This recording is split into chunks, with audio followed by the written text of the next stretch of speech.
করে ভাড়া লাগে, অনেক টাকা পয়সা খরচ হয়। এজন্য কথাবার্তাগুলো যদি কেউ বলে, কারো যদি এবিলিটি থাকে, সামর্থ্য থাকে, গাড়িতে যাওয়া, নিজস্ব প্রাইভেট কার থেকে যাবে। তো মূল যে মিশনটা, মূল যে আল্লাহর যে কথা, এটা আমরা যারা শুনবো আমাদেরকেও এটা মানতে হবে।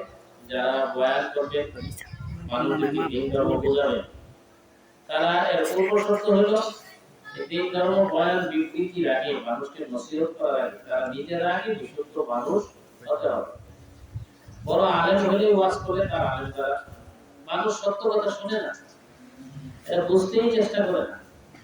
মানুষের আমাদের মুসলমানদের মধ্যে এই সার্টিফিকেট অর্জনের যে কথা, যেটা অর্জন করে মানুষ মনে করে যারা সার্টিফিকেট অর্জন করে তারা বড় আলেম হয়ে যায়। এটা মূলত ভারতবর্ষে ব্রিটিশরা চালু করতে সর্বপ্রথম এই আলিয়া মাদ্রাসার সৃষ্টি। এই ইতিহাসটা তো আমরা অনেক জানি না। তারপরে কওমি মাদ্রাসা আমাদের দেশে যে সিস্টেম, সেটারও প্রথম যে পদ্ধতি ছিল সার্টিফিকেট ছিল আল্লাহর সন্তুষ্টির জন্য, এবং সার্টিফিকেট ছিল না। আরেকটা কথা ছিল, মানুষের কাছে দিন ধর্ম শিক্ষার মাদ্রাসা প্রতিষ্ঠা, শিক্ষা প্রতিষ্ঠা, মসজিদ প্রতিষ্ঠা, মাহফিল করা, আল্লাহ থেকে ডাকা, যে কাজকর্মগুলো করার মূল উদ্দেশ্য ছিল আল্লাহর রাস্তায় দাঁড় করবেন। এর কোনো হুজুরত তো পারিশ্রমিক মানুষের কাছে যাবে না, মানুষের কাছে হাত পাবে। কারণ মানুষের কাছে যাওয়া, মানুষের কাছে নত হওয়া, এটা কোনো নবী রাসূল করেন নাই, এটা আল্লাহ পাক পছন্দ করেন না। আল্লাহ পাক সরাসরি নিষেধ করেছেন। সূরা ইয়াসিনের মধ্যে আল্লাহ বলেছেন, ইত্তাবিউ মা লা ইয়াসআলুকুম আজরাহু ওয়া আনতুম। এটা চরম সত্য কথা শুনলেও মানুষের শুনতে চায় না। কারণ শুনতে চায় না কি জানেন? মানুষের একটা তবিয়ত কি, যে খারাপ স্বভাবের সে ওই তার মতো খারাপ স্বভাবের আলেমের কথা শুনে। যে আলেমের মধ্যে লোভ আছে, হিংসা আছে, ওই সাধারণ মানুষ যার মধ্যে লোভ আছে, হিংসা আছে, সে তার কাছেই যায়। এটা আরবি প্রবাদ আছে এরকম, কুল্লু শাইইন ইয়ারজি ইলা আসলি, প্রত্যেক জিনিস তার মূলের দিকে প্রত্যাবর্তন করে। বুঝতে পারলাম কি? মনে করেন যে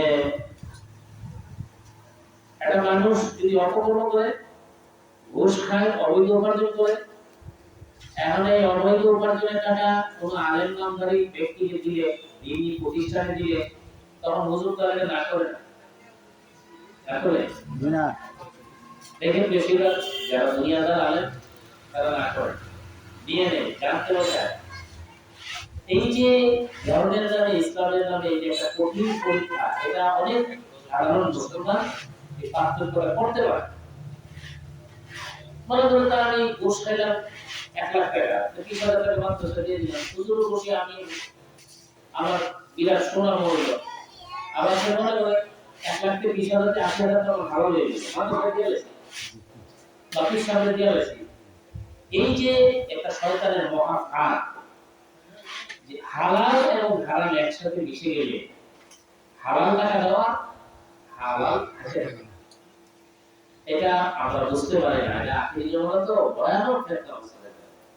আরে খাঁটি নায়েবে রাসূল যারা হবেন তারা সমস্ত মানুষের জন্য, সমস্ত মাখলুকের জন্য কল্যাণ চান, এবং সেই যে কল্যাণ কামনা করবে, তাদের যে ভালো করবে, তাদের দিন শিখাবে, তার মানে কি তার থেকে কোনো রকমের চেষ্টা তদবির করে তার থেকে কোনো কিছু দুনিয়ার ফায়দা আদায় করার ধারণা করবে নাকি? জি না, এটা আমরা বুঝতে পারি না। এটাই আমাদের ব্যর্থতা। যারা মূল আপনজন তাদের কাছে মানুষ যায় না, তাদের কথা শুনতে চায় না, এখানে বাধা দেয় শয়তান। শয়তান বাধা দেয়, কারণ তাদের কাছে আসলে শয়তানের সবচেয়ে ক্ষতি। তাদের কাছে আসলে তারা মূল কথাটা বলবে, আগে আসে আমরা সবাই শয়তানকে বাঁচার চেষ্টা করি। আমাদের সকলের বড় দুশমন কে? শয়তান। তারা এই মূল শিক্ষাটা দেয়। দেখবেন তাদের ওয়াজের মূল কথাটাই হলো যে